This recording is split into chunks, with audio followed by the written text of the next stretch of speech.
Hello again. The German Minister for the Interior has announced that from Monday, Germany will be effectively closing its borders to illegal immigration.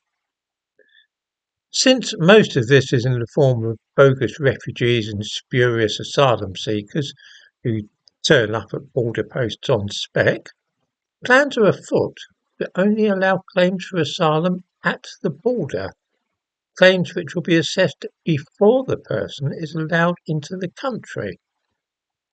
This sounds an eminently sensible move by a country which has previously been among the softest touches in Europe for this racket. It will be recalled how, when columns of migrants were trekking through the Balkans in 2015, the former Chancellor Angela Merkel told them that they were all welcome to Germany. In the last few weeks, the fruits of this fat-headed policy have been reaped in no small measure. There have been Islamist stabbing sprees by asylum seekers, and of course the victory of Alternative for Deutschland in a federal election, which certainly rang a warning bell. Of course, Hungary managed all this in 2015 by the simple expedient of building stout razor wire fences and moving troops to their borders. Their policy has been a great success. I was last year in Budapest, and I can assure viewers that the Hungarian capital is as ethnically homogeneous as London once was. No chance of Islamist terrorist attacks in Budapest, I think.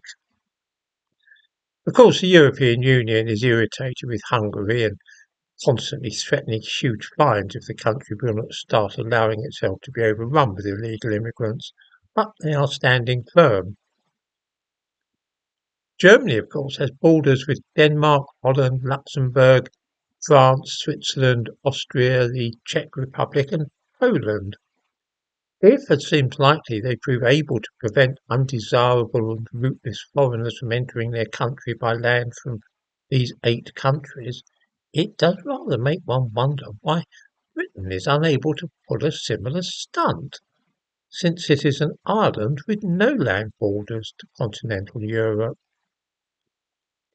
One is also compelled to ask why, since Germany has been able to deport 30,000 failed asylum seekers in the last year, Britain has been unable to do so. Germany is, like Britain of course, bound by the European Convention on Human Rights, but doesn't seem to have its hands tied when it comes to chucking foreigners out, in the way that the British seem to be. Hats off to Hungary and Germany, and it would be nice to think that one day we too might have a government which was not afraid to put the interests of its own citizens first.